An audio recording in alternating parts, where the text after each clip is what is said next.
Queridos irmãos, a paz do Senhor. É uma grata satisfação estar com vocês. Talvez alguns não estiveram na semana passada aqui.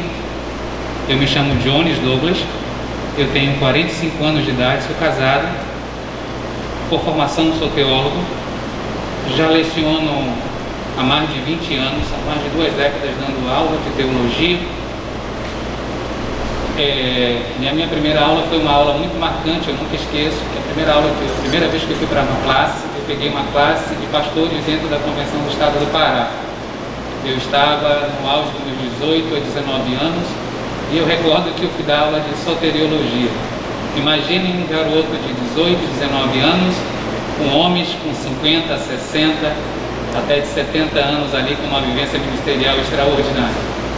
E eu confesso para vocês que a minha primeira experiência dentro da classe foi mais um aprendizado do que propriamente um ensinamento. E é uma coisa muito interessante na língua hebraica, eu gosto disso. Eu passei parte da minha vida escolhendo uma área na qual eu gostaria de me habilitar melhor. E eu decidi estudar hebraico. E eu fui aprender hebraico assim quase que por... Eu lia muito na escola bíblica dominical os termos que vinham lá para a gente pronunciar, que a maioria das vezes a gente não acerta a pronunciar. Eu cresci ouvindo na igreja que o Espírito de Deus, a gente dizia que era Ruach, e eu descobri que não era Ruach. E aí eu comecei a descobrir uma série de coisas, e eu disse, eu preciso aprender essa língua, porque tudo começa a partir dela, Deus se revela a partir dela ao povo, e depois nós vamos encontrar isso muito forte nas Escrituras. Passei parte da minha vida estudando o hebraico bíblico, que é o hebraico clássico. Qual é a diferença dele com o hebraico moderno? Ele possui sinalizações que indicam as pontuações de leitura.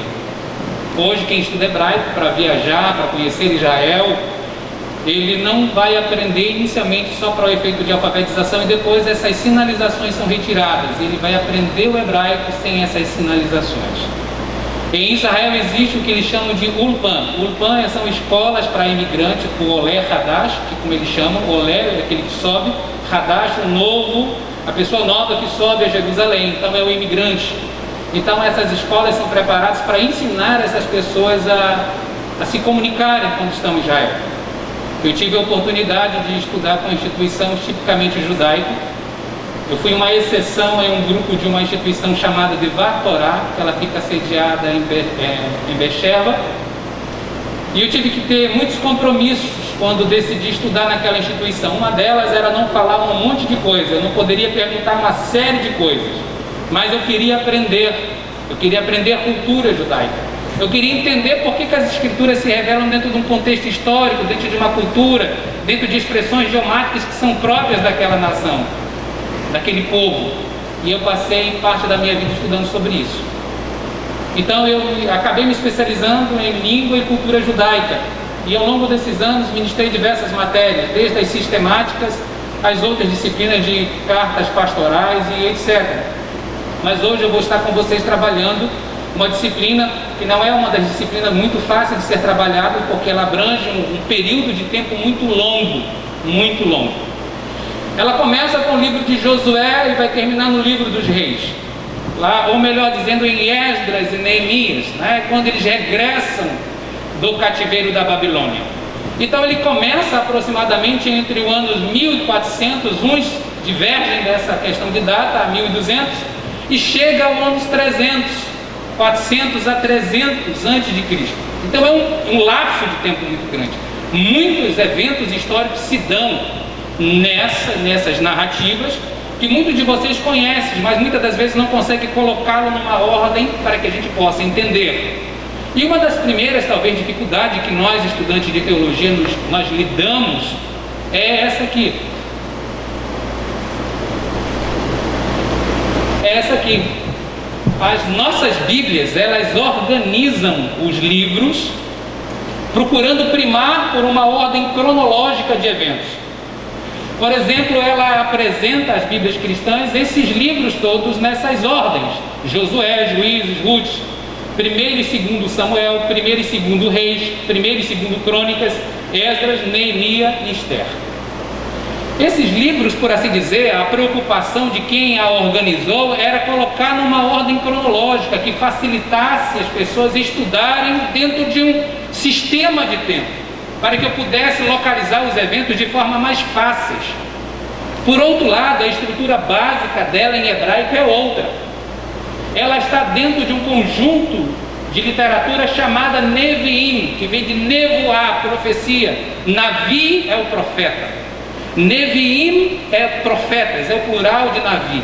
Então Navi, ele vai apresentar Josué como um profeta, que muitos de nós muitas das vezes sequer sabemos disso, mas nos é dito inclusive que é uma profecia dele, e que muitas das vezes, como é que eu entendo que alguém é um profeta? É alguém com quem Deus se comunicava por meio da presença, mediado por seres angelicais.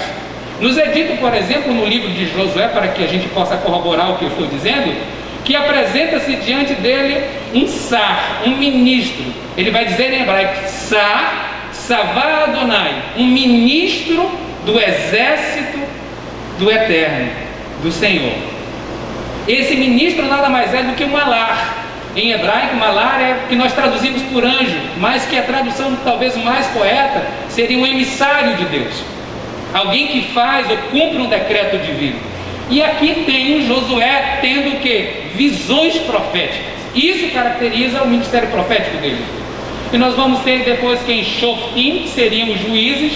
Eu teria Shemuel, Aleph, Bet, que eles estão apenas em um livro. Eles não dividem, eles não subdividem esse livro, porque eles entendem que o livro de Samuel é apenas um. Por isso eu coloquei Aleph, Bet, porque seria 1 e 2. Melachim seriam reis 1 e 2, e depois ele vai descrever o que nós conhecemos na nossa literatura ou nos nossos estudos teológicos como profetas maiores.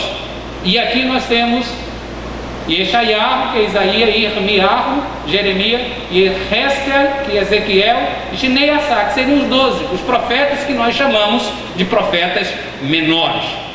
Então essa diferença é básica entre as duas formas de organizar essa literatura. De um lado tem uma estrutura judaica, mas o que nos importa são esses livrinhos que estão aqui, em verde, porque eles fazem parte da composição literária que nós vamos estudar ao longo dessas 5 aulas com a graça de Deus. Então, tanto em hebraico quanto nas Bíblias cristãs, esses aqui são livros que comungam de forma muito íntima a relação entre um e outro nessa divisão, ok? Essa história, ou esse período dos livros proféticos, ou históricos, perdoe-me, ele abrange pelo menos 7 pontos interessantes. Por quê? Ele vai tratar sobre o quê? Ele vai iniciando o livro de Josué falando sobre a morte de quem? Moisés. De Moisés. E a sucessão dele por Josué, que é chamado servo de Moisés. Agora, uma coisa muito interessante, eu vou deixar para falar isso, sobre o termo servo em hebraico aplicado a Josué e o termo servo aplicado a Moisés. E em seguida vai ser tratado disso, a sucessão por parte de Josué, a continuidade da liderança. Quando Moisés morre, embora ele sendo um grande profeta, e Deuteronômio 34 vai dizer que jamais se levantou um profeta semelhante a Moisés, com quem Deus tenha falado face a face. Isso quer dizer sem uma mediação de seres angelicais. Deus falava com ele diretamente, e ele faz uma analogia no próprio verso, quando ele diz que Deus falava com Moisés como um amigo conversa com outro, olhando nos olhos, se comunicando e se expressando diretamente, sem um mediador. É nesse sentido que diz que Deus fala face a face com Moisés, ok? Por outro lado, nós vamos nos deparar, após a morte de Josué, com um período de uma nova liderança, que vai se levantar esporadicamente entre o povo. Deus vai suscitar, Deus vai levantar, Deus vai soerguer líderes para estarem à frente do povo. Em seguida, nós vamos ver um momento do estabelecimento das monarquias. Quem não conhece a história de Saul? Do reino que não foi confirmado porque ele não teve a capacidade de ser obediente nos pequenos detalhes. Por outro lado, a Bíblia vai falar de um outro rei, Um jovem simples, cuidador de ovelhas, aquele que escreveu aquele salmo que a maioria de nós sabe de cor e salteado. O Senhor é o meu e nós falamos do mavioso salmista de Israel, nós falamos de Davi. E Davi se torna rei, e aí vem uma sucessão de outros reis após a morte de Salomão. Jeroboão, um dos seus filhos, depois vem Jeroboão, e aí vem, começa a dividir, fragmentar esse reino por uma série de fatores que nós vamos estudar. Fatores econômicos, fatores sociais, fatores políticos e também fatores espirituais. Erra quem peca que o homem é apenas um ser espiritual. É muito fácil, às vezes, a gente medir as pessoas simplesmente por uma prática de espiritualidade, mas o homem é um conjunto mais complexo de coisas.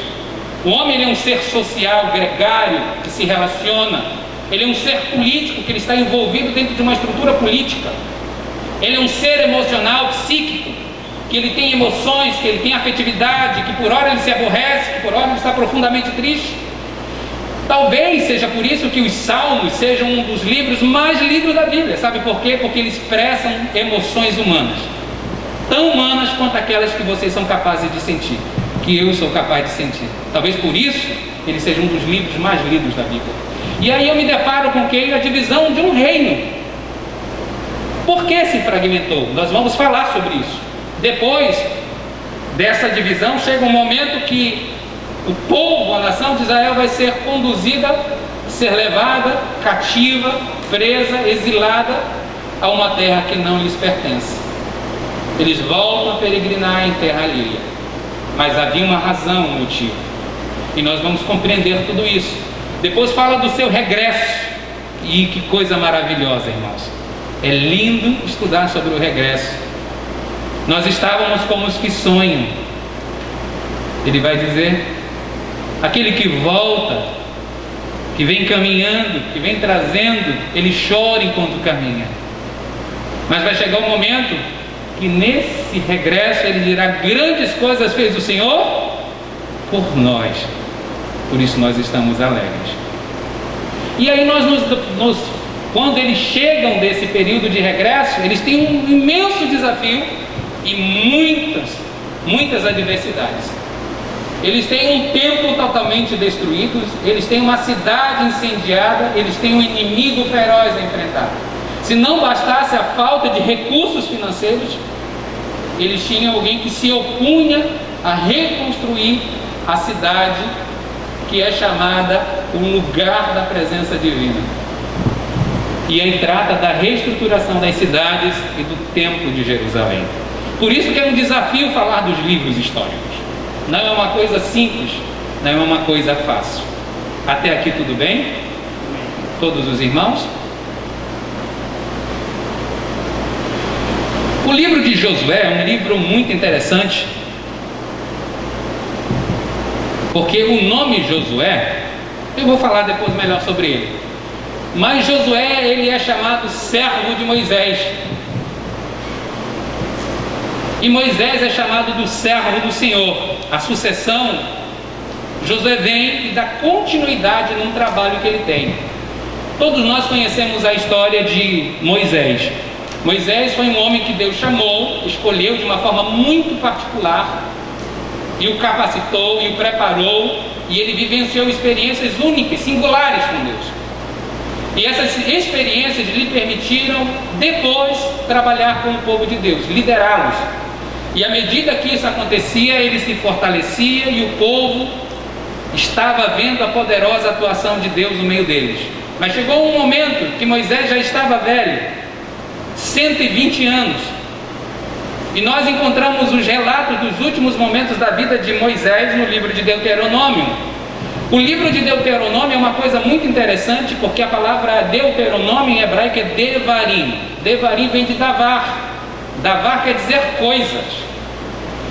Davar quer dizer palavra. Quando a palavra de Deus se manifestava aos profetas, dizia Devar Torá, Devar Adonai, a palavra do Senhor.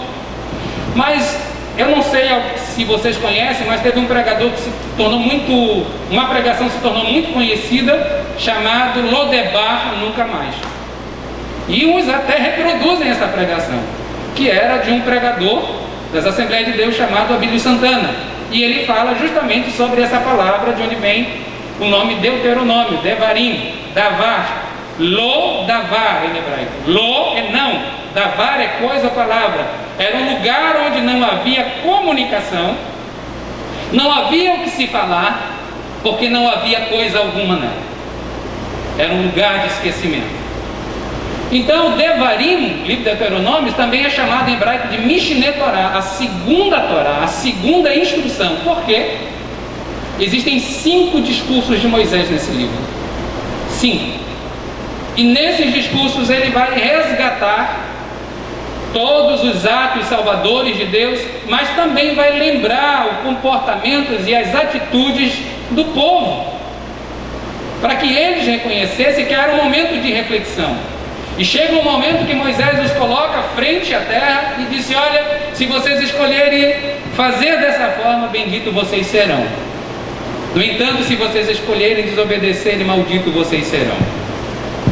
Todos nós conhecemos essa história, essa narrativa que disse: eis que eu proponho bênção e maldição, a vida e a morte.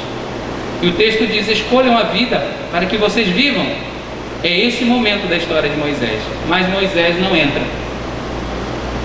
Ele faz algo que não lhe permite entrar. E quando chega ao limiar da terra da promessa, o que ocorre?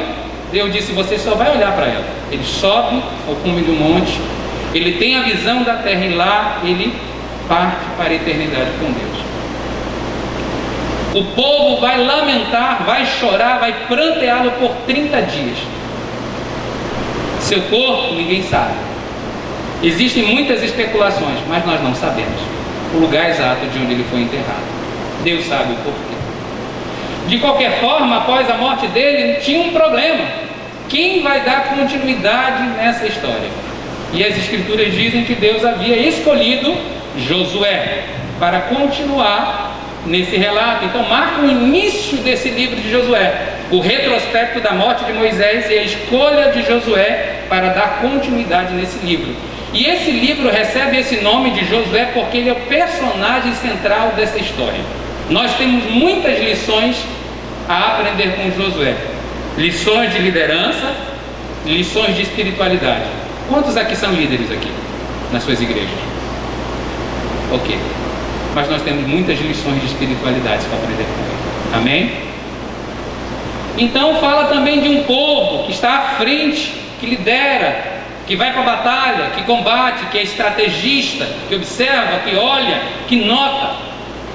Porque, pasmem, queridos, tem gente que pensa que ser líder é apenas dizer: você tem que fazer isso, você tem que fazer aquilo. Não. O líder é muito mais do que simplesmente dar ordens. O líder é alguém que está à frente, é alguém que se dá por exemplo, é alguém que toma a frente. Ele não se põe na retaguarda, ele toma a frente, ele lidera, ele conduz, ele orienta, ele diz, ele delega, ele ensina. Esse é o líder. Josué vai nos ensinar muito sobre liderança.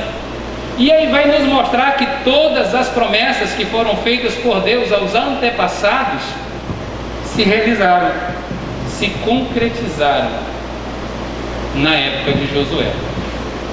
Por último, o livro vai narrar a morte de Josué e a morte de Eleazar. Eleazar era o sacerdote da época de Josué. Até aqui tudo bem? Nós vamos depois entrar de forma mais minuciosa no livro. Em Juízes, meus irmãos, há uma coisa interessante no livro de Juízes. A palavra para Juízes é Shoftim. Shoftim vem de Shafat, julgar, ou de aplicar juízos. Então eram pessoas que julgavam causas. Por exemplo, no capítulo 18 e 19 do livro de Êxodo é dito que Jetro procura a Moisés e ele está no monte de Deus e muitas pessoas estão desde a manhã em pé aguardando para serem atendidas por ele, enquanto ele estava assentado. Jetro então lhe dá um conselho, que ele escolha pessoas para que pudesse, nas causas mais simples, julgar, ajudá-lo, compartilhar com ele, mas desde que eles pudessem ensiná-los. Mas eles precisavam de certas qualidades morais e certas aptidões também. E ali é definido isso. E aí nós temos quem? Juízes, homens que julgavam as causas, os problemas, as dificuldades que o povo tinha.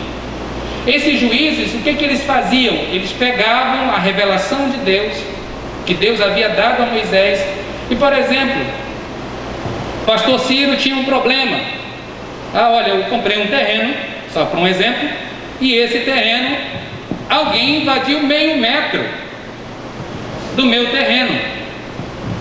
E aí ele vinha com o juiz, e o juiz ia ouvi-lo, ia ouvir a outra parte.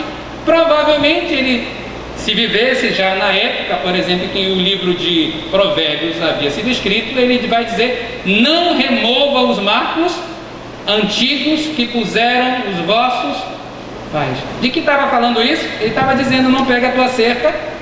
É disso que está falando, tá, gente? Esse versículo não está falando de outra coisa. A minha cerca é aqui, ó, nesse quadradinho. Eu olhei para um lado, olhei para o outro, peguei a cerca e pulei um quadradinho. Não tem ninguém olhando. Pulei outro. Não remova os marcos. Então o juiz ele ia definir quem estava com o direito desta situação. Ele ia julgar a causa do pastor Ciro. E aí eu tenho juízes, e nessa época, após a morte de Josué e de Eleazar, acontece uma coisa: muitos anciãos. Aí você vai dizer: o que tem os velhos com essa história?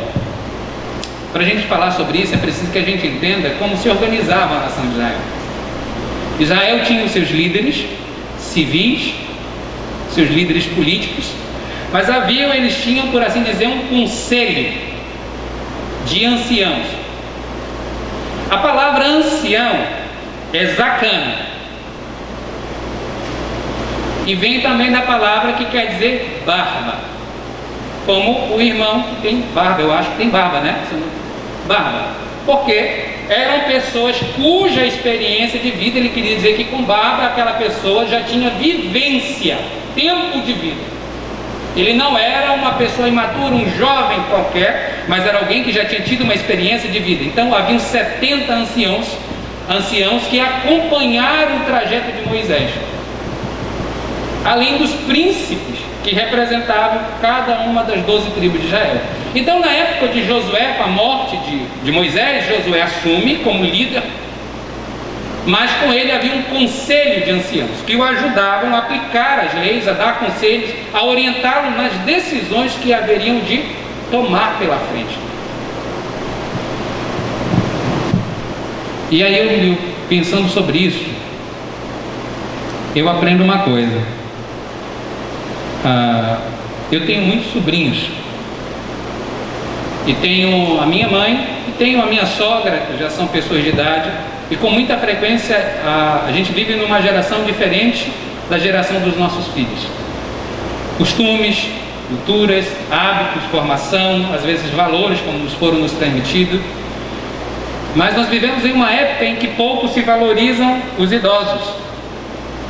Para a vida ativa de mercado de trabalho, os anciãos eles deixam de ter valor produtivo. Eles não produzem mais como se produz um jovem.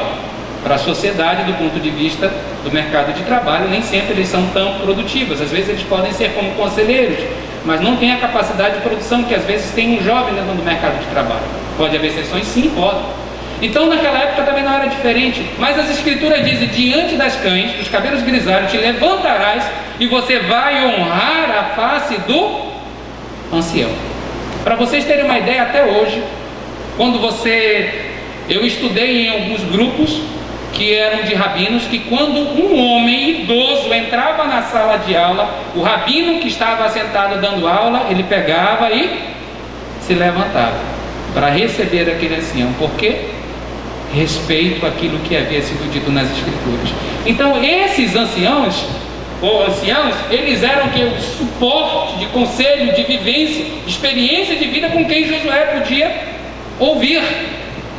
Aí você me pergunta, mas eles ouviam tudo? Ou eles davam sempre bons conselhos? Talvez não. Mas isso significava dizer que Josué estava disposto a ouvir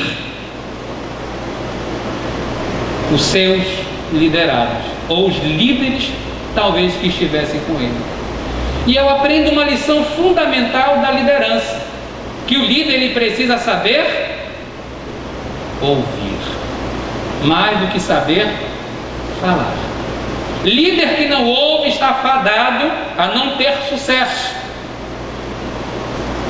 porque ele não compreende as necessidades do seu rebanho e dos seus liderados, não compreende qual a necessidade que aquele obreiro ou obreira tem dentro do seu círculo de liderança, porque ele não parou para ouvi-lo, e é isso que acontecia.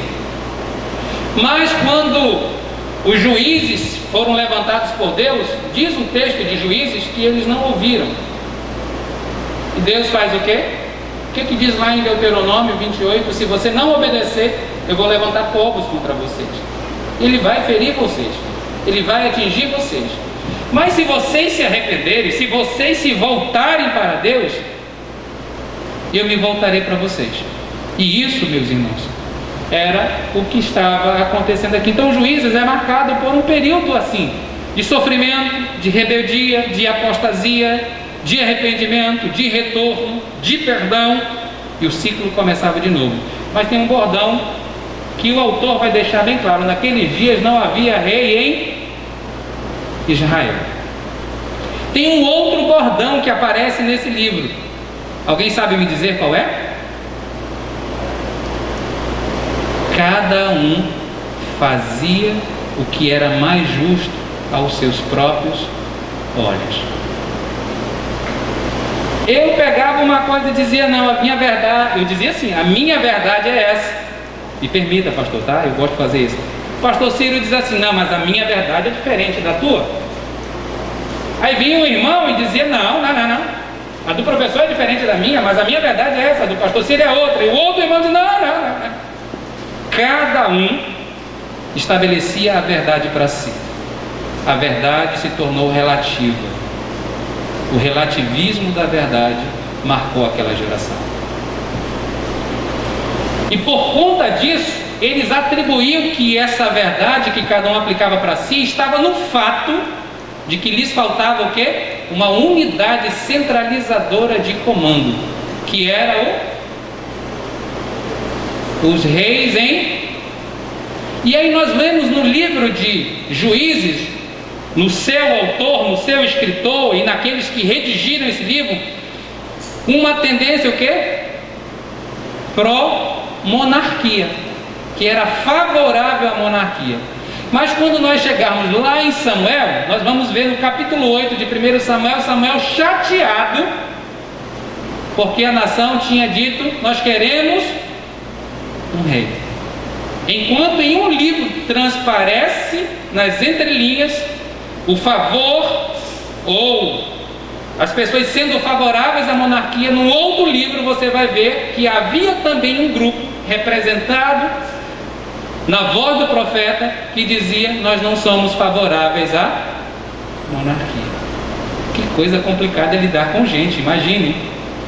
Você já pensou para pensar sobre isso? Você que é líder? Não é fácil. Vem um e diz, não, pastor, o certo é desse jeito. O outro vem e diz, não, pastor, não é assim não. O pastor que passou antes do senhor fazia diferente, ele fazia desse jeito. Mas e o outro que veio dele fazia diferente, eu já não sei mais quem está com a verdade, porque cada um faz o que quer aqui, pastor. E aí nós temos o quê? Essas dificuldades.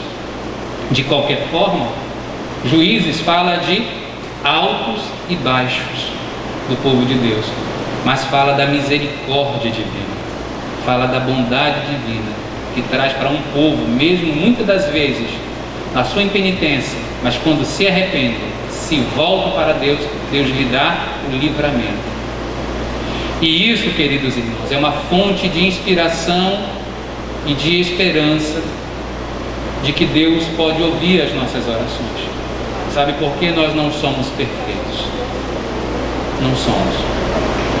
No auge dos meus 45 anos, a única certeza que eu tenho é que eu não sou perfeito e de que eu não sei tudo. que todos os dias eu sou desafiado por Deus a aprender algo novo, com uma pessoa diferente, com pessoas que talvez eu nem imaginava que eu pudesse aprender algo. Lá eu aprendo. E aí eu tenho depois disso quem? Ruth. Ruth quem era? Uma moabita, que casa-se com o filho de uma mulher que era de Belém, da Judéia, lá de Judá, da tribo de Judá. Essa mulher desaventurada que era, perde o marido, perde os filhos, sai da sua terra porque o negócio estava ruim, aventura-se numa outra terra e chegando lá, o que acontece? Tudo dá errado. Tudo deu errado. Mas ela encontra uma mulher que havia casado com seus filhos, duas na verdade, eram 2 filhos que ela tinha. Uma delas diz: olha, eu não vou te deixar só. Eu não vou te deixar só. Quando eu penso nisso, queridos irmãos, tem muita piada de sogra, né? Tem muita piada de sogra. O pastor Duarte conta muita piada sobre sogra nas suas preleções sobre família. Mas aquela mulher nos ensina como tratar a nossa sogra, nosso sogro, como ter uma relação saudável. A partir de quê? Ela fala também sobre isso. Ela vai enfatizar também uma outra lei da época de Moisés, chamada a lei do levirato. O que é essa lei do levirato? Eu casei com uma mulher, a Maria, eu faleci, mas não deixei o quê? Filhos para herdar o nosso patrimônio. Quando a Maria casasse, quem deveria casar? Se eu tivesse um irmão vivo, em condições, ele casaria com ela, e aquele primeiro filho que nascesse provavelmente receberia o meu nome para suscitar, para levantar, por uma questão de justiça, a herança que eu havia recebido, para deixar para aquela criança a herança do seu pai. E isso vai acontecer no livro de Ruth, e é uma coisa extraordinária. Uma senhora velhinha, tinha perdido tudo, marido, o nome do marido dela, alguém lembra como era? Se vocês falarem todos assim de uma vez, eu vou me atrapalhar. Elimelech, em hebraico Elimelech. Eli, meu Deus, Melech, rei. O meu Deus, ele é rei. O marido daquela mulher trazia uma chave para a vida daquela senhora. E ela chega numa idade avançada e ela pega uma criancinha no auge da sua velhice. E aquela criancinha, sabe o que ela vai receber o nome de? Alguém lembra? Obed. Obed vai ser o pai de quem? De Jessé. Jessé quem era? O pai de Davi. Ela vai ser o que para Davi então? Bisavó. A bisavó de Davi. Olha só. Que coisa, uma mulher sem nada, sem esperança, na velhice talvez não tivesse mais esperança para nada. E aí eu deixo uma palavra: nunca perca a esperança, mesmo quando tudo parecer contrário. Não deixe de confiar em Deus. Deus pode mudar o curso da sua história.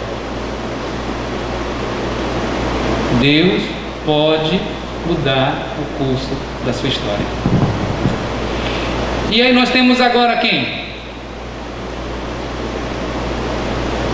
O livro de Josué, ele é organizado. Eu peguei a divisão do próprio livro de vocês, para aproveitar o conteúdo que tem no livro.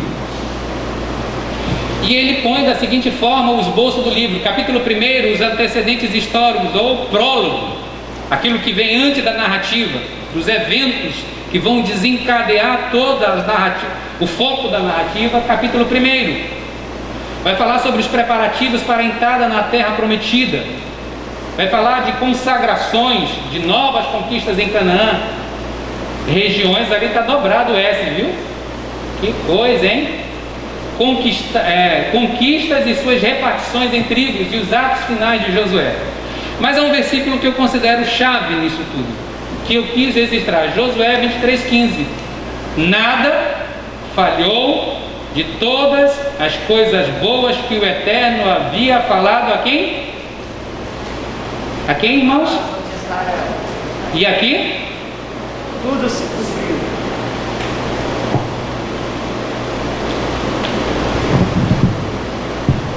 Alguns anos atrás, eu tinha 11 para 12 anos.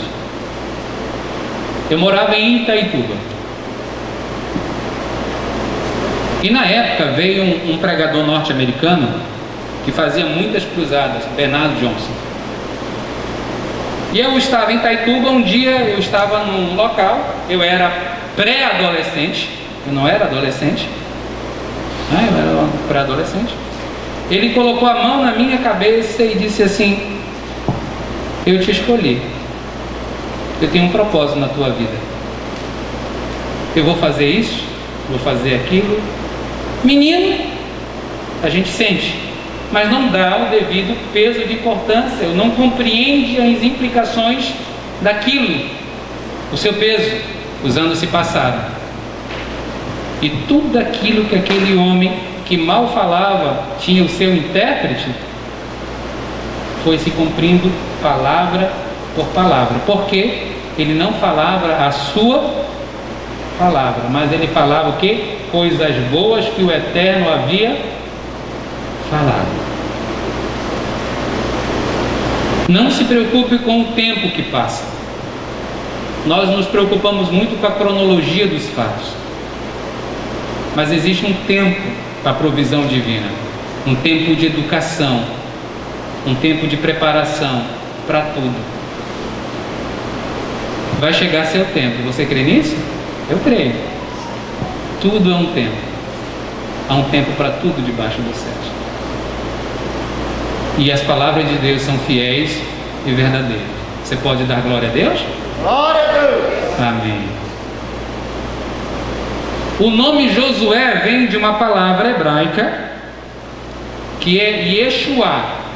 Yeshua significa salvação. O nome Josué, Yehoshua, como está aí.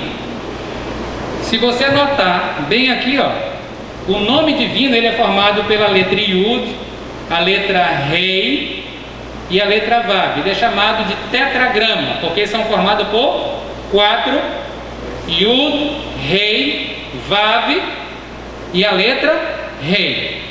Yud, Rei, Vav. O nome divino está nele, nessa formação, mas também está associado quem? A palavra salvação. Então, o nome dele está dizendo: a salvação pertence a quem? Ao Senhor. A salvação é do Senhor, ou a salvação do Eterno, a salvação de Adonai, a salvação do Senhor. É isso que significa o nome dele.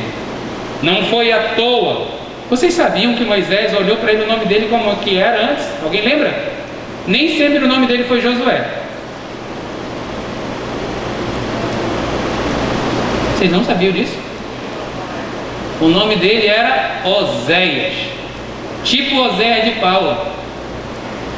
E aí Deus disse: ô Moisés, o nome dele precisa ser forte, porque o que ele vai fazer é poderoso. Vamos mudar o nome dele? E aí, Senhor, o que eu faço? Yehoshua, porque a salvação vem de Deus. Jonas fala sobre isso, que a salvação vem do Senhor. Então, depois eu posso disponibilizar, não quero que ninguém se angustie com isso, não tem problema nenhum, depois eu posso compartilhar isso no grupo de WhatsApp. Pode, irmã? Amém. Eu vou compartilhar para que vocês fiquem tranquilos na aula, ok? Se quiser anotar alguma outra coisa que não esteja, tudo bem. Mas não se angustie com isso, porque eu vou colocar para vocês no grupo. Então o nome dele está relacionado ao termo salvação, a salvação do Senhor, porque esse livro vai falar sobre isso. E aí que a pergunta é: quem foi Josué? Josué foi o quê? A nossa Bíblia traduz como? Servo. Hoje, se Moisés aparecesse hoje e o Josué aparecesse com ele e dissesse: quem é Josué? O menor aprendiz. Se fosse dizer na linguagem moderna: o que é o Josué? O menor aprendiz. é o secretário, é o suporte, é o apoio. Mas há uma coisa interessante. A palavra servo em hebraico é ever.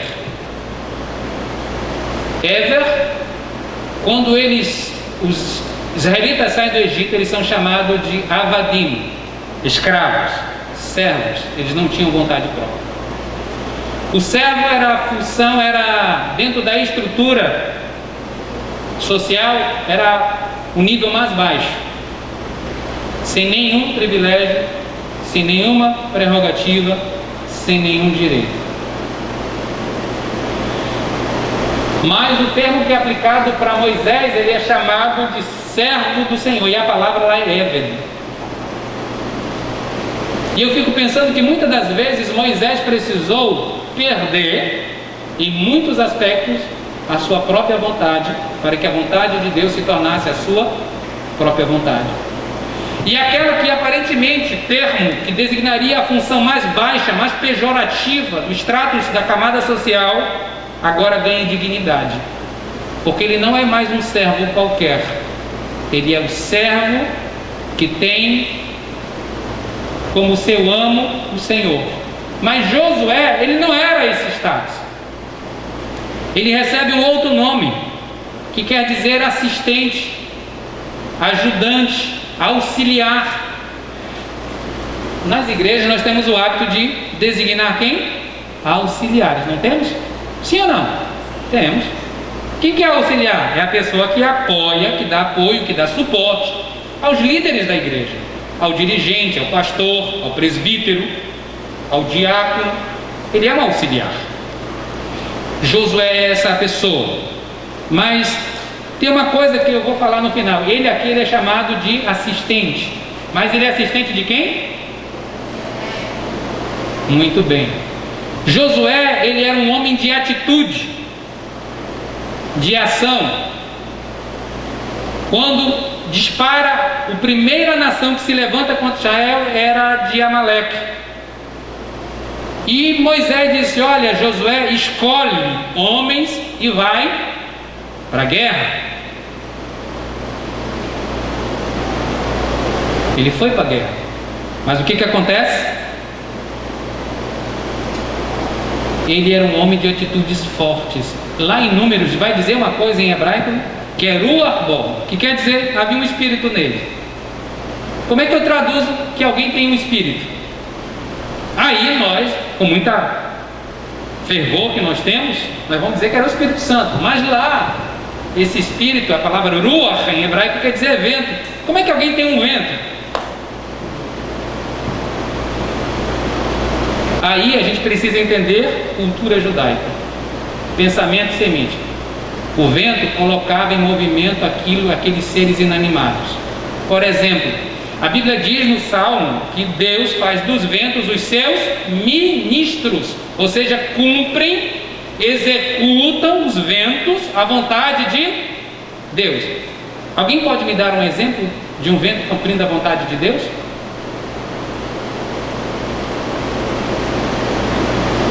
É esse mesmo aí. Qual é? O Moisés olhou, como é o nome do mar? Mar Rosa. Yam Suf, ok, muito bem, o mar de Canas, mas que vulgarmente, no linguajar do povo comum, nós chamamos de Mar Vermelho. E aí, água, exército atrás, o que Deus disse? Toca na água. Ele tocou. O que acontece? A Bíblia diz que ventos sopram poderosamente, cumprindo o que? A vontade de quem? Eles são ou não são ministros a favor de Deus? Então vento é aquilo que transforma a realidade. E quando diz que tem vento dentro da pessoa, ele simplesmente estava querendo dizer com isso que aquela pessoa era uma pessoa que tinha atitudes, como essa, de liderar uma guerra. Ele não era uma pessoa...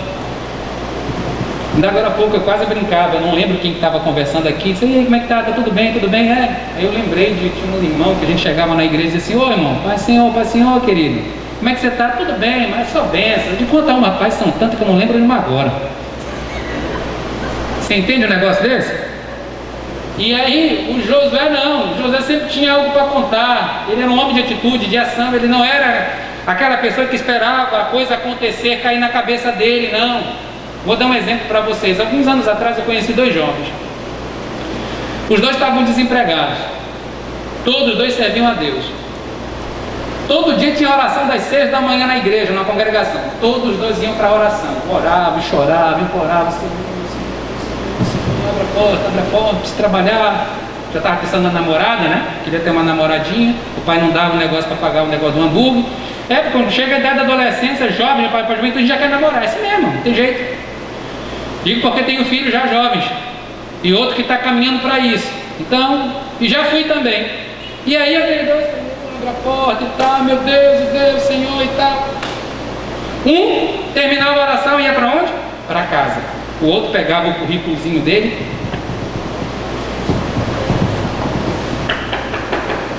Ô senhor, bom dia, meu nome é João.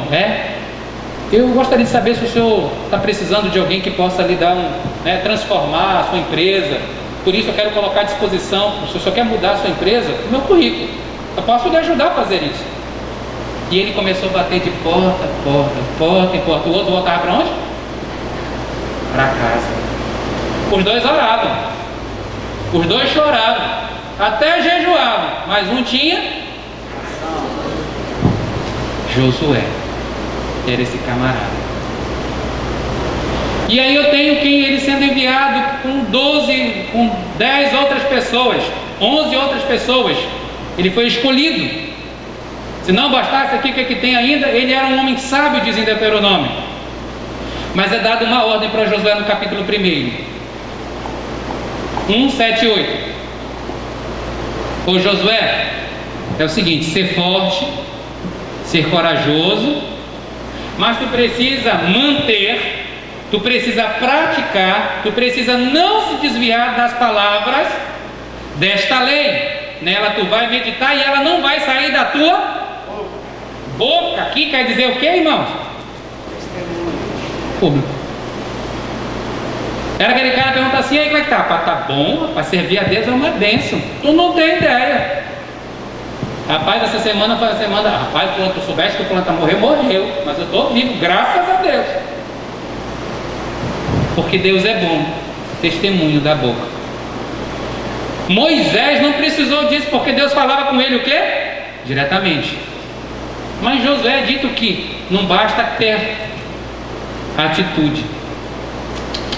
Não basta só querer guerrear a guerra de Deus. A pessoa tem que fazer o quê?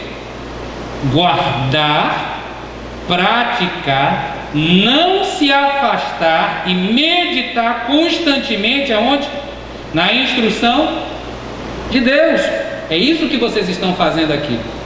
Vocês poderiam estar em casa, mas vocês estão refletindo, vocês estão pensando, vocês estão aprendendo, vocês estão ouvindo, porque só ter atitude não basta. O mundo é formado por pessoas que têm boas intenções às vezes, mas falta-lhe o discernimento, o bom senso, a sabedoria, o entendimento para fazer algo. Na igreja não é diferente. Tem pessoas que, se você deixar, ele passa feito um trator. Quando eu trabalhei no Senai, eu trabalhei durante 5 anos com a área de mercado do Senai, e eu tinha um gestor que ele veio de Santa Catarina. Então ele dizia o seguinte: ele tinha o hábito de, se ele trabalhasse lá no Senai, pastor Ciro, ele ia perguntar assim: ô Ciro, e como é que está a situação lá da venda de curso aí do Senai aqui no estado? Ele disse: não, tá assim. E ele passava por mim e perguntava tal coisa assim: tá assim, mas eu vou te mandar um relatório que eu fiz na semana passada. E ele fazia isso com todo mundo. Ele encontrava 10 pessoas e fazia a mesma pergunta. E uma vez eu perguntei: por que você faz isso? Você já não perguntou pro pastor Ciro? Por que você tem que perguntar para mim? Aí ele dizia: sabe por quê? Porque alguns vão ouvir, vão me dizer, mas não vão fazer nada. Outros vão fazer muita coisa, mas não vão saber organizar aquilo que estão fazendo. Onde que eu quero chegar com isso? Às vezes ele dizia que ele preferia segurar doido do que empurrar tartaruga. Por que ele queria dizer com isso? Ele queria ter uma pessoa de atitude dentro do corpo dele, porque tecnicamente ele ia conduzir aquilo.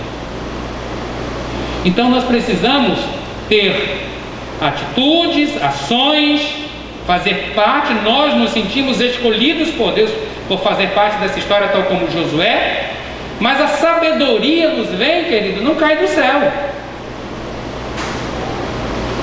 Vocês lembram de alguém que escreveu que é preciso, se você quer ser sábio, você deve fazer o quê? Peça que a dá livremente. Tem pessoas que pensam assim: ó Senhor, ouça, eu quero ser um sábio na tua palavra. Que o Senhor abra diante de mim os seus mistérios mais profundos e ocultos que estão na sua palavra. Oh Senhor, que tu me dê uma oportunidade de pregar na igreja. Quando ele vai dar a primeira vez, aí ele já começa dizendo assim: meus irmãos, aquele caso lá do Nabucodonosor que estava na árvore. E o caboclo do Nabucodonosor na árvore era o Zaqueu, irmão. Por quê? Porque ele, embora tenha atitude, queira ser sábio, ele não fez o quê?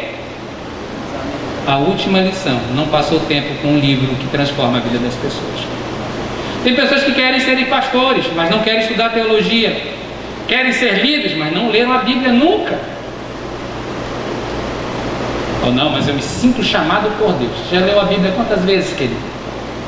Você já leu o Antigo Testamento alguma vez? O Salmo cristão, Salmo 119. O Senhor nos guarde. É muito grande, pastor. E como é que quer ser líder? Como é que quer ser sábio? Aqui, ó. Manter, praticar, não se desviar. O que quer dizer não se desviar? É ter um foco. Irmão, tem que ter atitude, mas tem que ter foco em Deus pela palavra. Faz de você um líder melhor. Vou mandar isso no grupo de WhatsApp, tá bom?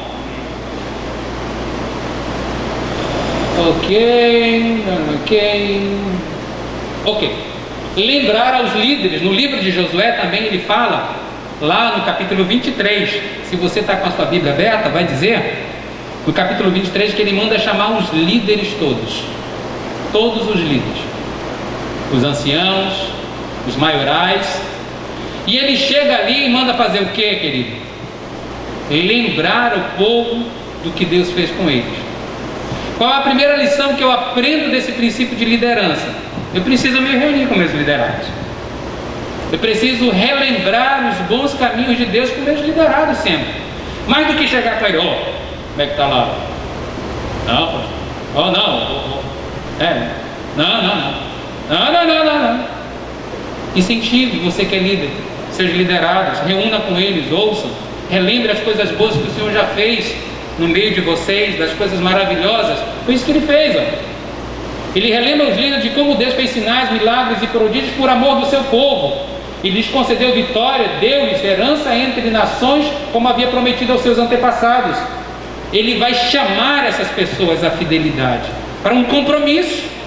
O líder, mais do que simplesmente determinar, dizer, estabelecer uma regra, dar uma ordem, ele leva pessoas ao compromisso de fidelidade com Deus. Ele faz o que também? Afasta, alerta as pessoas do perigo. Ele tem que ser como um atalaia, que está sobre ali as muralhas, no alto da muralha, e dá o alerta. Ele tem que aprender, mais do que dizer, não. O diácono Joaquim, não, deixa ele quebrar a cara, ele quer fazer sempre do jeito dele. Não, deixa ele quebrar a cara. Quando ele quebrar a cara, ele vem aqui. Aí, ó, é a minha vez. Aí, ó, a vara de Moisés alcança ele. Querido, não deixa ele quebrar a cara, porque ele não vai quebrar a cara, ele vai quebrar o rebanho, ele vai quebrar a igreja, junto com a cara dele. Que tipo de amor é esse? Ame o povo de Deus, ame a eleita de Deus, alerte de perigos eminentes. Ser líder não é deixar as pessoas quebrarem a cara, é alertá-las, é adverti-las, é orientá-las.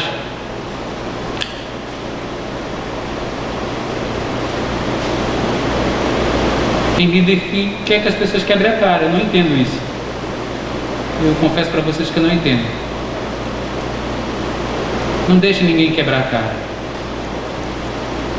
Não deixe ninguém se machucar se depender de você. Cuide dele. Lembre coisas importantes na história de salvação da vida dele, da sua comunidade, da sua congregação, do seu bairro, desta cidade. Mostre quais milagres Deus fez. Permita que testemunhos surjam no ministério de vocês. Mostre vitórias que já aconteceram. Lembre como Deus tratou no passado e tem tratado hoje. Faça um pacto com eles. Unam-se com eles. Amém? O livro também faz uma retrospectiva da história do seu povo desde Abraão até aquele momento e convoca-os a fazer uma escolha de pactuarem para cumprir as leis divinas. E ele escreve um livro da instrução de Deus. No capítulo 24 vai falar sobre isso. O que quer dizer isso? Ele primeiro reúne os líderes e depois ele vai reunir quem? O povo. Isso quer dizer o quê? Existem escalas de serem tratados os assuntos. Talvez vocês não saibam, mas as igrejas, como você vê funcionando dessa forma, elas não funcionam aleatoriamente. Existe uma reunião que nós dizemos são reuniões ministeriais. O que é uma reunião ministerial? O ministério se reúne. Pastores, presbíteros, evangelistas, diáconos. Eu não sei se aqui participa de diáconos, mas em outros locais, dependendo de cada igreja, tem suas próprias estruturas organizacionais. Se reúnem com ele, ouvem esses liderados, esses líderes das áreas, tratam com eles, fazem pactos com eles, e depois aqueles líderes vão reunir o povo e vão pactuar com o povo. Foi isso que no capítulo 24 ocorre. Mas a coisa que me chamou mais atenção no livro de Josué, aqui ele é chamado como? Ou de Moisés. Aqui, capítulo 24, versículo 29 desse livro, ele é chamado como? O servo do Senhor. Como é que alguém que deixa de ser servo? Aí eu vou pegar uma lição bem simples aqui. Bem simples. Tem um episódio que eu quero contar de forma bem breve para vocês. Eu sou evangelista ordenado. Eu fui ordenado 2 vezes evangelista. Então acho que eu tinha que ser evangelista mesmo. A primeira vez eu fui, todas as 2 vezes eu fui separado e fui ordenado 2 vezes evangelista. Uma aqui em Santarém, há muito tempo atrás, lá em 2005 eu acho. E outra vez, foram 3 vezes, que coisa. Lá em Macapá, 2 vezes. Quando chegou no dia, houve um erro na hora de chamar. Me chamaram como evangelista pela 2ª vez em Macapá. E derramaram óleo na minha cabeça. Eu vou dizer o quê? Já era a 3ª vez, eu tenho que entender que alguma coisa Deus quer dizer com isso. Não, mas já era hora de ser pastor, evangelista, né? Não. Vou fazer o quê, irmão? Deus é soberano. E aí, ele aprendeu uma coisa, que para ser servo de Deus, chegar a esse nível, nós temos que aprender a servir aos outros. Ele primeiro serviu com quem? Ele teve que aprender a servir. Ele teve que aprender a servir ao outro. Tem pessoas que querem ser líderes, servos de Deus, mas não querem servir a ninguém. Como é que eu posso dizer que quero servir a Deus, mas não consigo entender que Deus constitui líderes nos quais eu estou sob suas autoridades, a sua autoridade, sua voz de comando, sua determinação? Nós temos um pastor à frente deste rebanho. E eu me refiro a um pastor humano. Um pastor que preside tudo. Nós temos pastores que o auxiliam no exercício desse ministério. Mas tem gente que não. Eu sou servo a Deus, eu sou servo de Deus. Não. Josué nos ensina que para ser servo de Deus, chegar a esse status, eu preciso aprender a servir aos Moisés. Isso não é menos digno de forma nenhuma. De forma nenhuma. Por que eu falo sobre isso? São mais de 20 anos dando aula. A maioria das vezes eu dou aula em institutos teológicos de formação ministerial. E boa parte dos meus alunos são pastores. Eu já deixei de contar quantos pastores passaram pelas minhas classes. O último é o pastor, ele é sobrinho do pastor... Como era o nome do pastor que ficava aqui nessa salinha aqui? Em Forte? Bruce. O sobrinho dele lá de Macapá foi meu aluno. Eu fui orientador do curso dele de formação lá, de teologia lá. Mas ele tem um coração de quê? De servo. Ele serviu a Moisés, tornou-se um servo de Deus. Ninguém chega a esse nível sem passar pelo nível humano. Deus nos colocou no mundo, irmãos, como um grande laboratório de aprendizado. No mundo nós aprendemos a lidar com pessoas. Nós fomos inseridos dentro de um contexto familiar, de um contexto social. Eu lembro de um episódio de uma irmã que brigou com a outra lá e no meio da confusão, eu estava pastoreando a igreja, chegou lá, não, porque... Irmã, o que foi que houve? Não, pastor, eu já estou orando. Irmão, para ver reconciliação? Não, estou orando para Jesus levá-la. Que Deus leve logo. Ou seja, é mais fácil, mais cômodo eu pedir para Deus levar alguém do que eu ir lá e me relacionar melhor com ela. Olha que nível nós chegamos. De eu pensar na morte de alguém, mas não procurar a pacificação. Bem-aventurados os pacificadores, porque eles serão chamados. A palavra pacificador é Eirene Poiuntes. Eirene é paz, Poiuntes vem da palavra poeta. É aquele que cria, aquele que tece algo. Então, pacificador não é aquele que sofre sem reagir, não. É aquele cara que é ativo, que vai lá, que tenta que o negócio dê errado, ele vai lá, tenta corrigir. Que o negócio não está bom, ele vai lá e tenta fazer as pazes. O cara está chateado e diz, ô, peraí, eu sei que está chateado. Depois a gente conversa. É mais fácil às vezes a gente pedir para levantar os pés de alguém e mandar embora do que chegar com ele e dizer, ô, vamos conversar? Onde foi que nós erramos no começo disso aí? Vamos começar de novo? Vamos tentar pelo menos? Vamos fazer isso? Será que não há mais glória nisso, no nome de Deus, do que simplesmente orar para que Deus leve alguém ou levante os pés de alguém e mande embora?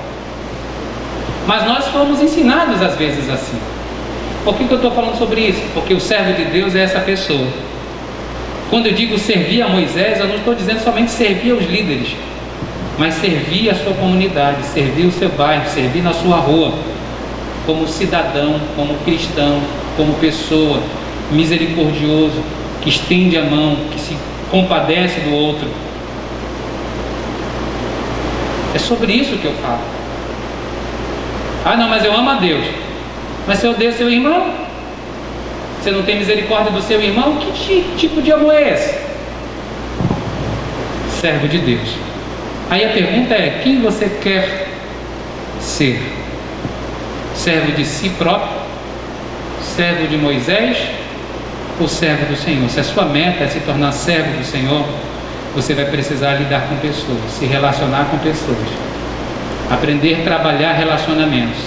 E muitas das vezes isso não é simples. Isso demanda tempo, paciência e muitas das vezes perdão. Amém? O livro de Juízes, queridos irmãos, olha, vocês fiquem à vontade se alguém precisar beber água, tá bom? Eu vou seguir direto porque eu tenho alguns tempos ainda, ok?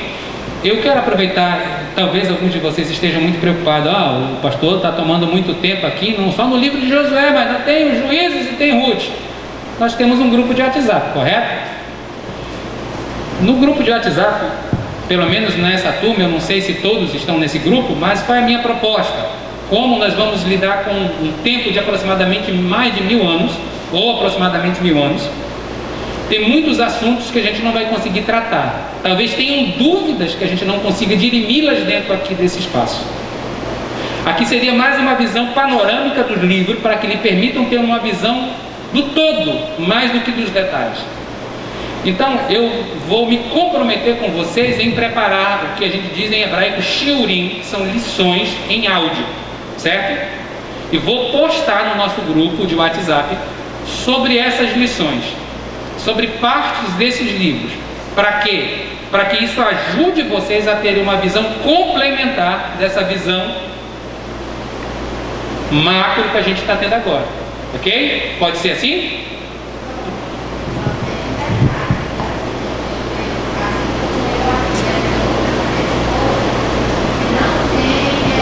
Acesso ao WhatsApp.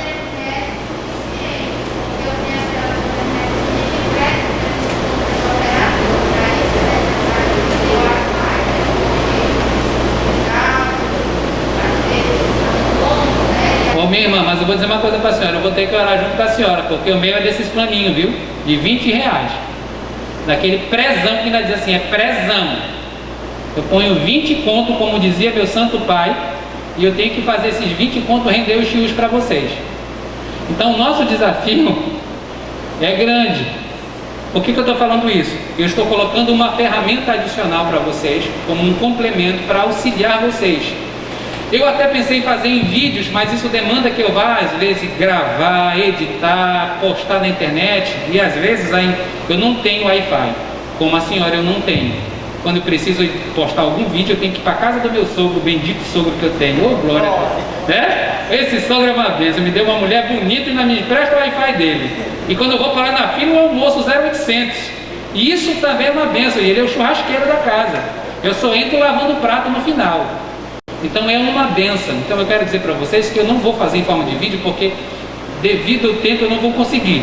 É um compromisso que eu posso assumir e não vou conseguir cumprir com vocês. Mas em áudio eu consigo. Se vai sair quantos shows por semana? Eu não sei. Talvez saia 1, talvez saia 2, saiam 3. E é bom que o nosso grupo, você vê, ele não é um grupo poluído. Você não vê pessoas postando bobagens. É sempre focado nos temas pertinentes à nossa turma. Tá bom? Por que eu estou falando isso? Porque por mais que a gente tenha, eu tenho 1h30 para trabalhar 3 livros. Josué tem quantos capítulos? 24. Juízes, se eu não me engano, 21. Ruth tem quanto? 4. Imagina, a história de Juízes tem aproximadamente 410 anos de história. Então é um desafio abençoador para todos nós. Isso exige que você se debruce nesse livrinho aqui, ó. Quem pegou o livro? Amém. Não vou perguntar quem lê ou quem está estudando. Não quero fazer isso, ok? Mas você pelo menos já tem o livrinho. Quem não tem, por favor, procure receber, verificar como receber. Leia o livrinho, estude o livrinho. E aí você pode pontuar quando tiver dúvidas. E eu quero abrir um parênteses bem aqui, queridos. Eu já são 20 anos dando aula. E a gente encontra todo tipo de aluno. O aluno que tem vontade de aprender, que tem sede de Deus, que tem dúvidas verdadeiras. E tem aquele cara que gosta de fazer aquelas perguntas capciosas, da provocação. Eu vou mexer agora, porque um pastor da aula passada mexeu nesse assunto. Eu vou jogar agora aqui. Bora ver o que vai rolar. Então eu vou pedir, eu espero em Deus que a gente não tenha pessoas dessas ações aqui. Que a gente tenha só pessoas que tenham vontade, e eu acredito que vocês estão aqui por conta disso.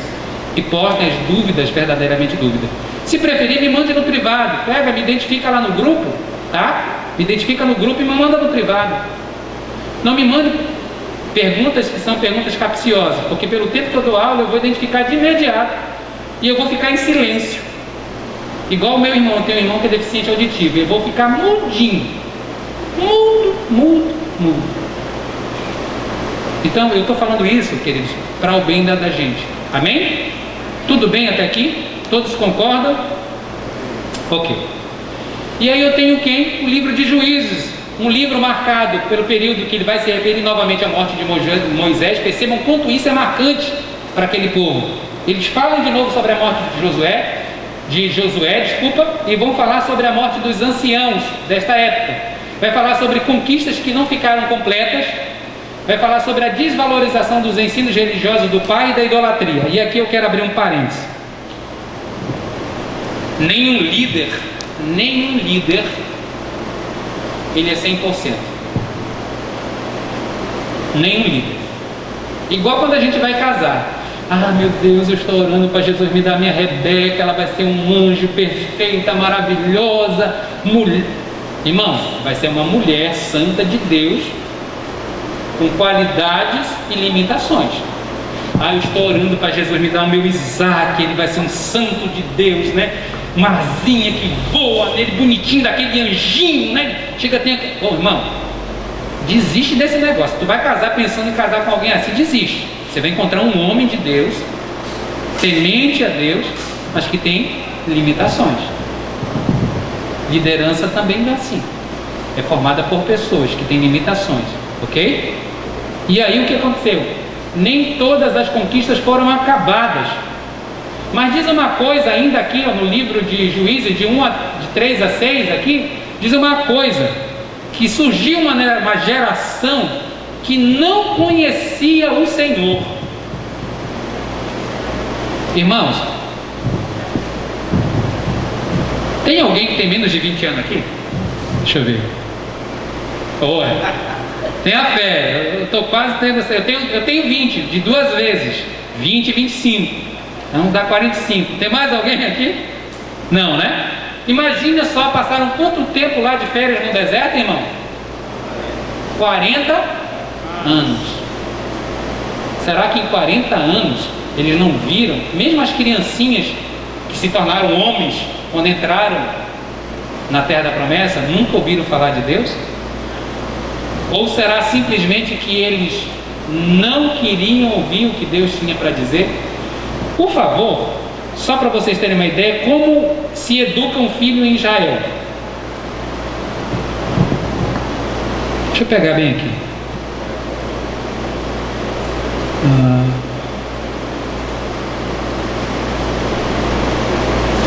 Josué capítulo 4, versículo 6. Eu estou numa Bíblia em hebraico, então eu não sei dizer se é o verso 6 mesmo. Pode ser o verso 5, o verso 6, às vezes há variação.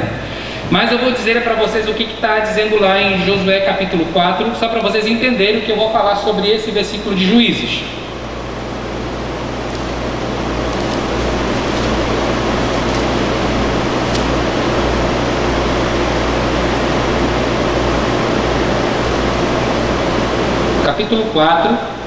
Capítulo 4, versículo 6 aqui na Bíblia em hebraico. Diz assim, aí você tenta localizar se é 4 ou 5, às vezes dá uma diferença de versículo de uma para outra. Para que isto seja por sinal entre vós, quando os vossos filhos vos perguntarem.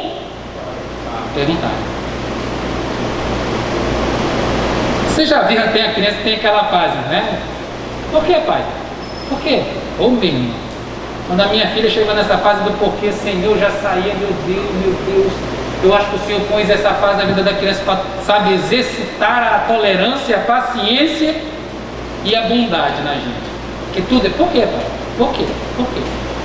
E quando o teu filho te perguntar no futuro o que significa essas pedras, lá no livro de Deuteronômio, capítulo 6, vai dizer também, olha, quando acontecer esses ritos que vocês vão praticar e os teus filhos perguntar o que significa isso, vocês vão dizer, Deus nos tirou com a mão poderosa do Egito, nos libertou, nós éramos escravos, mas hoje nós somos livres. Então as crianças aprendiam desde cedo, desde muito cedo, as coisas relacionadas aos eventos salvadores de Deus. E como em 40 anos uma geração de homens chegaram na terra e nunca ouviram falar de Deus? E o que quer dizer isso então? Não quer dizer que eles não ouviram. Quer dizer simplesmente que eles desvalorizaram os ensinos religiosos dos seus pais. Foi isso que aconteceu. E aí o livro faz com que eles vai dizer na frente que esses jovens, essas pessoas, fizeram piores do que o pai deles. Bem pior. E levaram o quê? A idolatria. E esse livro ele se resume da seguinte maneira: rebeldia, apostasia, opressão, arrependimento e libertação.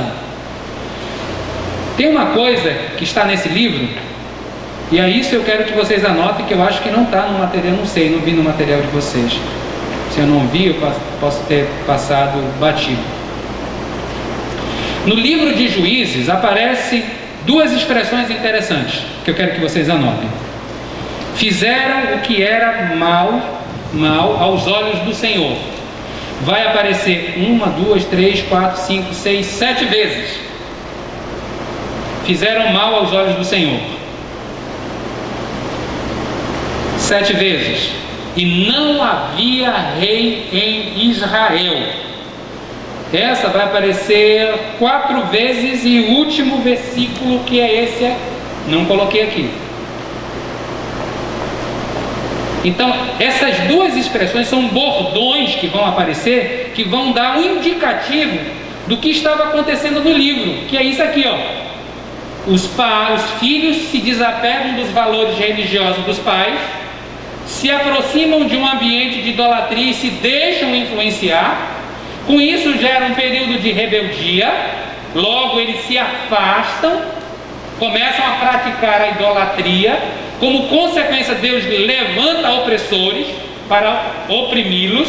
Eles se arrependem e há o que? Libertação. O livro de Juízes também tem uma coisa importante que eu não coloquei aqui. Existem 2 tipos de juízes. Isso eu quero que vocês anotem, porque não está aqui. Alguns dizem que são juízes maiores e menores, mas eu não vou colocar dessa forma. Vamos colocar como juízes libertadores e juízes legisladores. Existiam 2 tipos de juízes na época do desenvolvimento desse livro: juízes libertadores e juízes que legislavam ou aplicavam essas leis ao povo. Exemplo: quem eram os juízes que faziam atos salvadores? Alguém pode me dar um exemplo?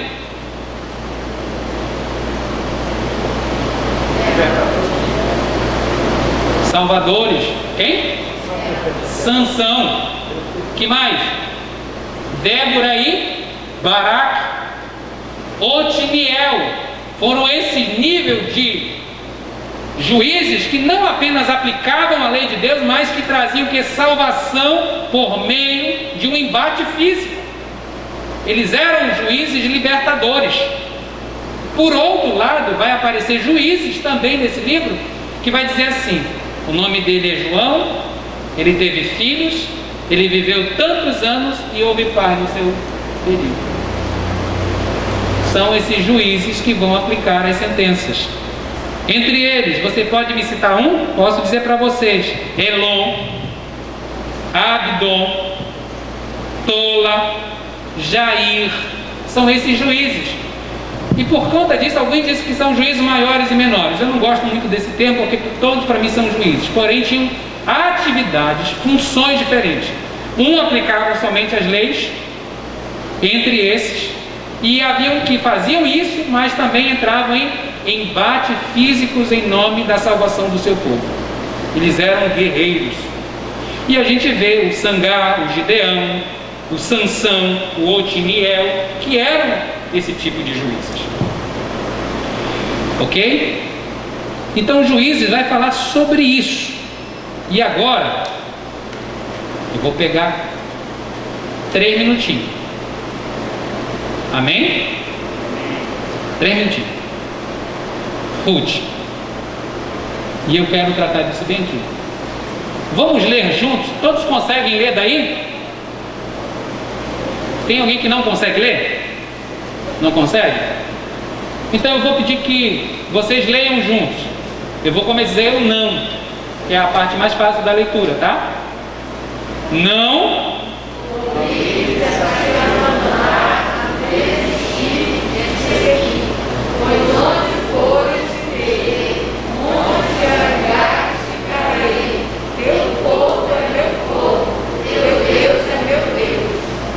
O livro de Ruth, nós vimos lá no início, um livro marcado por uma época que aconteceu na época dos juízes, no capítulo 1, versículo 1.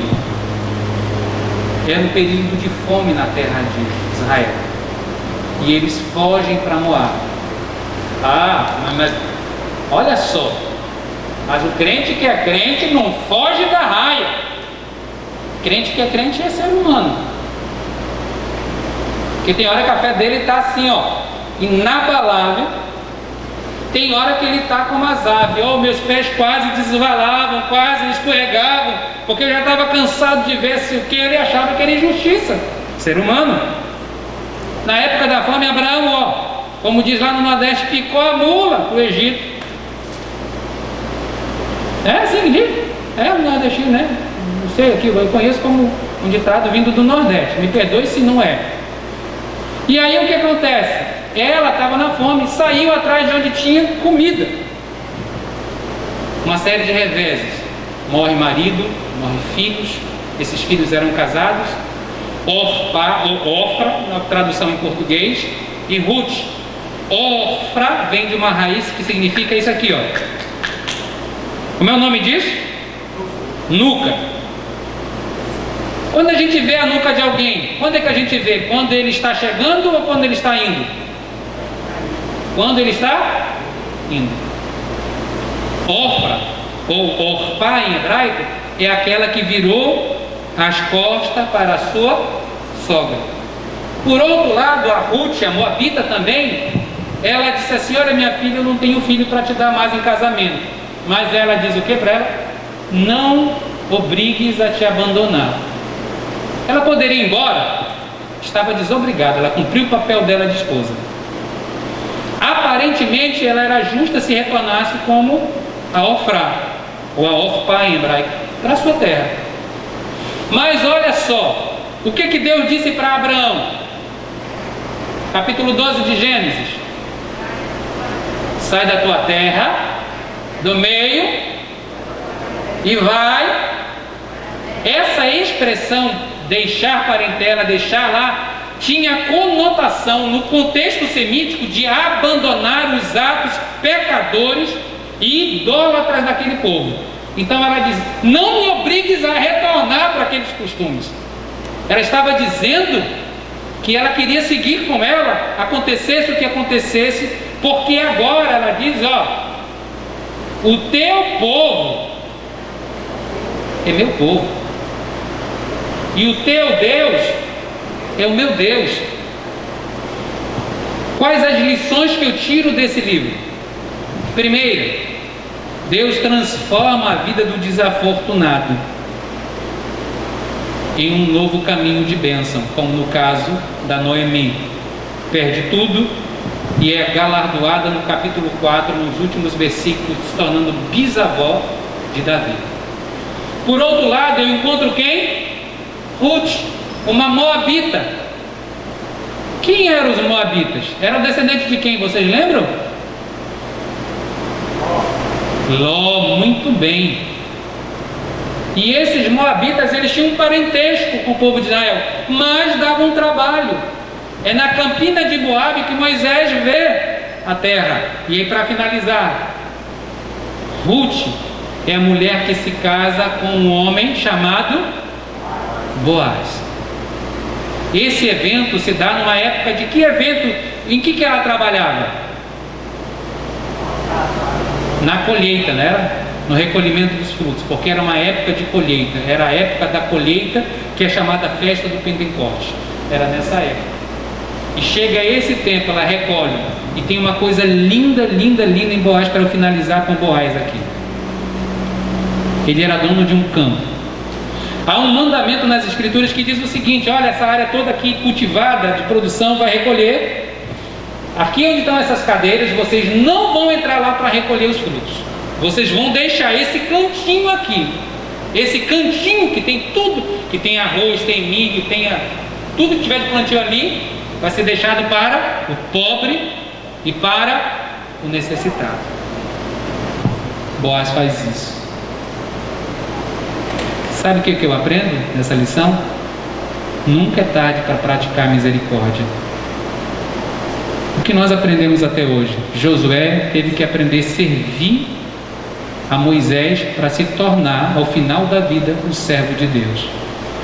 Com os juízes, nós aprendemos uma geração que deixou de lado os valores dos seus antepassados. Talvez muitos de nós aqui nasceram num lar cristão.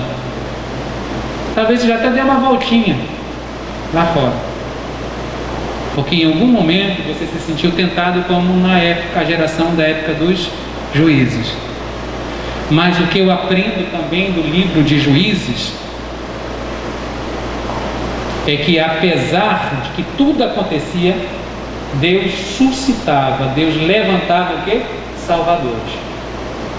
O Deus da graça, o Deus da misericórdia, é o Deus do perdão, o Deus da bondade.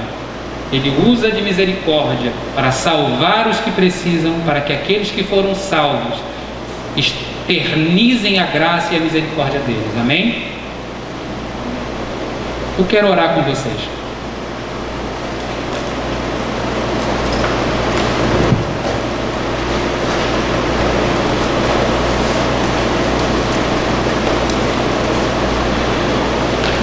Eu peço perdão pelos minutinhos que eu passei. Na próxima aula nós acordamos melhor, tá bom? Eu peço, eu estou só me ajustando com relação a isso, tá?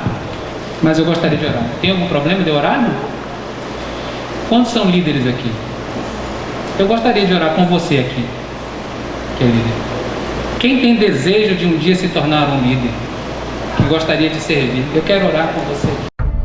O IETADES, Instituto de Educação Teológica da Assembleia de Deus de Santarém, está com matrículas abertas para o curso de Teologia. Então não perca a oportunidade de desenvolver o seu chamado na obra do Mestre. Informações e matrículas na Secretaria-Geral da Igreja Assembleia de Deus, Avenida Mendonça Furtado, 1638, e pelo WhatsApp 93 991 12 9405 ou 991 43 45 48.